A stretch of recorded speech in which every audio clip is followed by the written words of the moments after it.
आज देश भर में दीपावली की धूम है। बाजारों और मंदिरों में चहल पहल देखी जा रही है। मिठाई और गिफ्ट खरीदने में लोग जुटे हैं। आज मां लक्ष्मी और गणेश जी की पूजा की जाती है।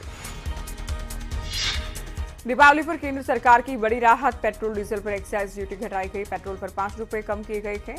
डीजल पर 10 रुपए कम किए गए। हरियाणा की बात करें तो हरियाणा में भी पेट्रोल डीजल के दाम घटे।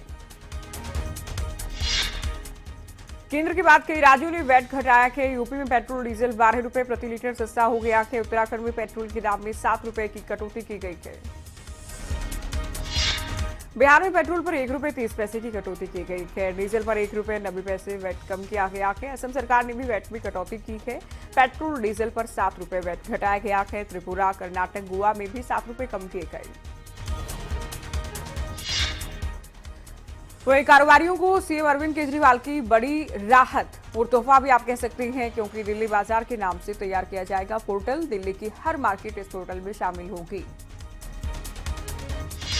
सीएम योगी आदित्यनाथ का बड़ा ऐलान। होली तक गरीबों को निःशुल्क अनाज देगी सरकार। मुफ्त अनाज योजना के तहत गरीबों को फायदा मिलेगा।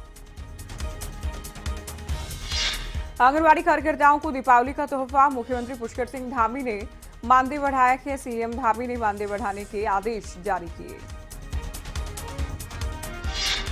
दीपावली के मौके पर 10 क्विंटल रंग बिरंगे फूलों से सजा बद्रीनाथ मंदिर। चारों धाम में रोजाना हजारों श्रद्धालु दर्शन के लिए पहुंचते हैं।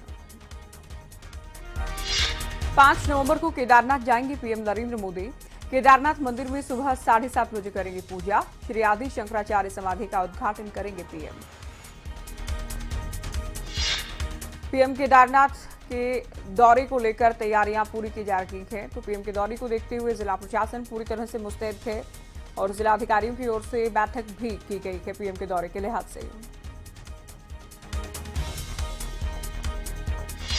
दीपावली पर हरियाणा के गृह मंत्री अनिल विज की अपील। जिन जिलों में पटाखों पर बैन लगाया गया है वहां सख्ती से नियमों का पालन किया जाए। कोरोना कम हुआ है लेकिन खत्म नहीं हुआ है। मुंबई में 4 से 7 नवंबर को वैक्सीनेशन नहीं होगा। दीपावली के चलते बंद रहेगा वैक्सीनेशन। 8 नवंबर को एक बार फिर से वैक्सीनेशन शुरू किया जाएगा। कोरोना काल से उभरते हुए 8 नवंबर से फिर शुरू होगी बायोमेट्रिक हाजिरी। सभी स्तर के कर्मचारियों के लिए शुरू। केंद्र सरकार ने जारी किया आदेश। कैप्टन अमरिंदर सिंह का इस्तीफा स्वीकार कर लिया गया है। कांग्रेस अध्यक्ष सोनिया गांधी ने इस्तीफा स्वीकार किया। कांग्रेस संगठन महासचिव केसी वेणुगोपाल ने ट्वीट कर जानकारी दी है। कांग्रेस पार्टी छोड़ चुके हैं कैप्टन। फतेहाबाद की आबोहवा जहरीली हो रही है। पराली के चलते पूरे आसमान में छाया अंधेरा। बुधवार के बाद गुरुवार को भी एक तस्वीर सामने आई। चारों तरफ अंधेरा ही अंधेरा। नवंबर के पहले सप्ताह में सर्दी के साथ कोहरे ने भी दस्तक दे दी है। हिसार में छाया घना अंधेरा। सड़कों पर विजिबिलिटी बेहद कम हो गई है। राहगीरों को गाड़ी और बाइक चलाने में दिक्कतें पेश आ रही हैं। बेमौसम बरसात ने अन्नदाता की मेहनत पर पानी फेर दिया है। गांव नैना तातरपुर में 100 एकड़ धान की फसल जलमग्न हो गई है।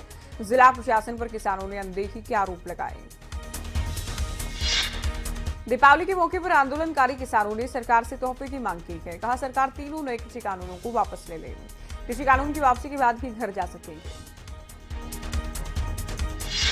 बीजेपी की हार पर बोले केंद्रीय मंत्री अनुराग ठाकुर। नतीजों से सीखकर सुधार की ओर आगे बढ़ेंगे।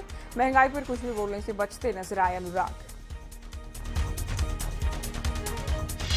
हिमाचल में कांग्रेस की जीत पर प्रीतम सिंह का सरकार पर निशाना। कहा जनता महंगाई और बेरोजगारी से परेशान हो चुकी है। लोग बीजेपी के चाल और चरित्र को समझ चुके हैं।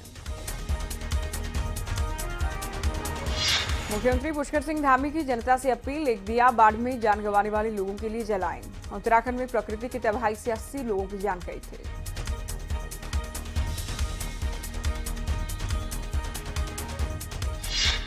रामपुर जल विद्युत परियोजना ने स्थापित किया नया कीर्तिमान। अक्टूबर में सबसे ज्यादा बिजली उत्पादन का नया रिकॉर्ड बनाया है।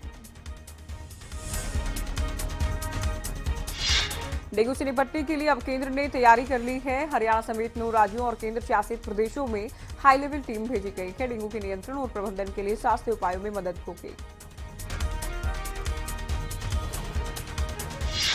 पूर्व क्रिकेटर राहुल द्रविड़ को बड़ी जिम्मेदारी मिली है। टीम इंडिया के हेड कोच के तौर पर नियुक्त किए गए थे। रवि शास्त्री की जगह लेंगे राहुल द्रविड़।